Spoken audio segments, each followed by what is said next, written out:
Estas férias leve o observador no bolso. Na praia, no campo ou entre viagens, acompanhe toda a atualidade sem limites. Assine com 40€ de desconto e habilite-se a ganhar uma estadia de 2 noites num dos hotéis boutique da Small Portuguese Hotels. Este verão, desligue da rotina, não da informação. Assine em observador.pt.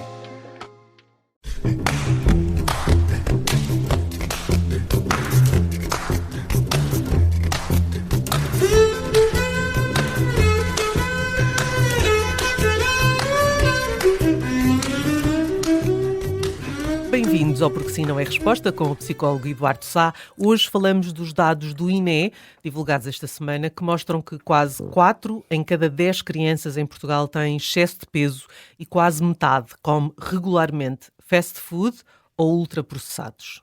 Olá, Eduardo. Quando ouve estes números, o que é que isto lhe diz sobre a vida das famílias hoje em dia?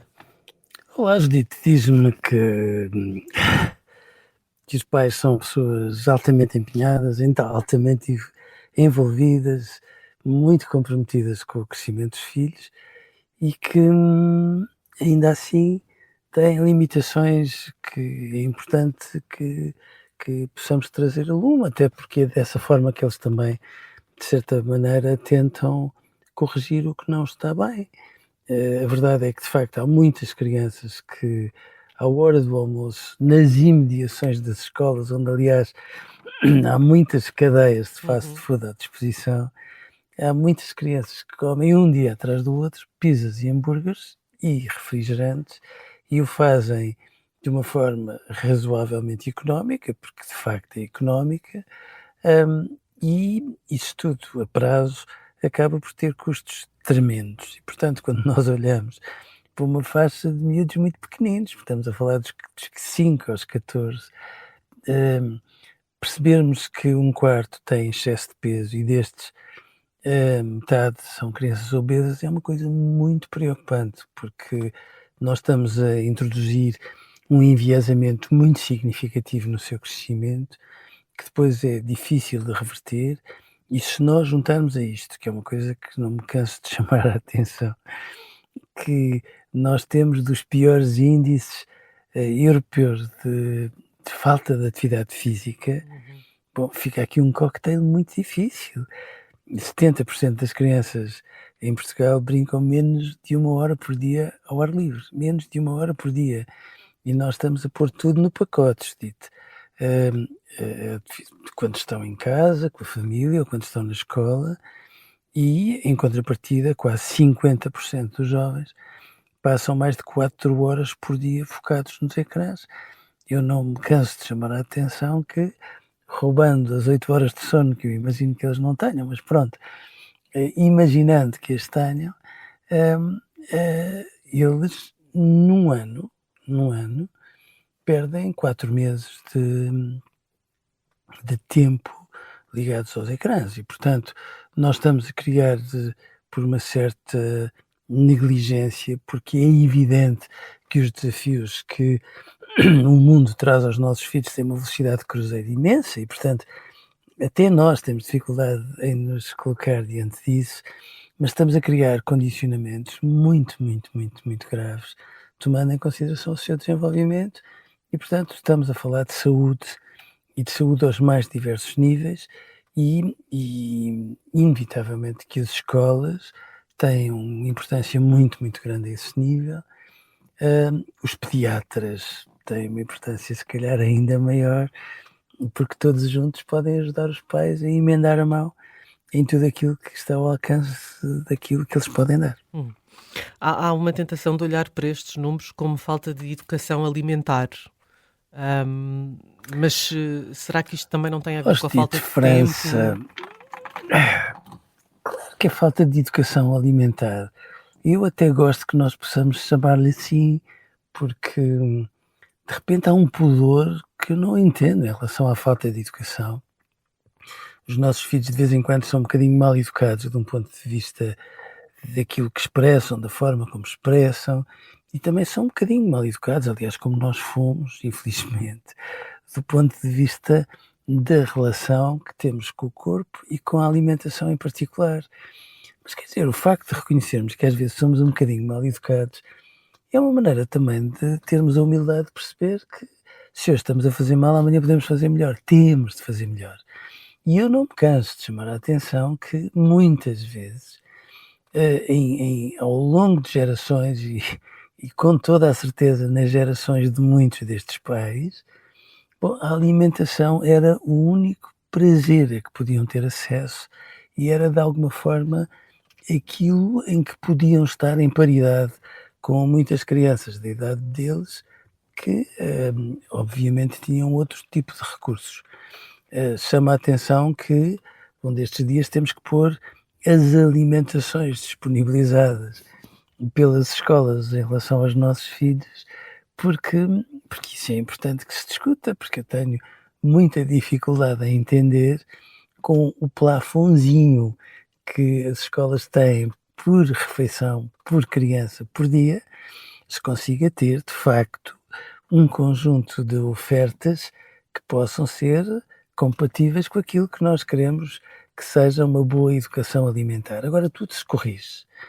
Os finlandeses, a certa altura, tinham taxas de consumo de álcool e de consumo de estupefacientes muito significativas e tiveram a humildade de perceber como é que isso a médio prazo se alterava e tem-se vindo a alterar.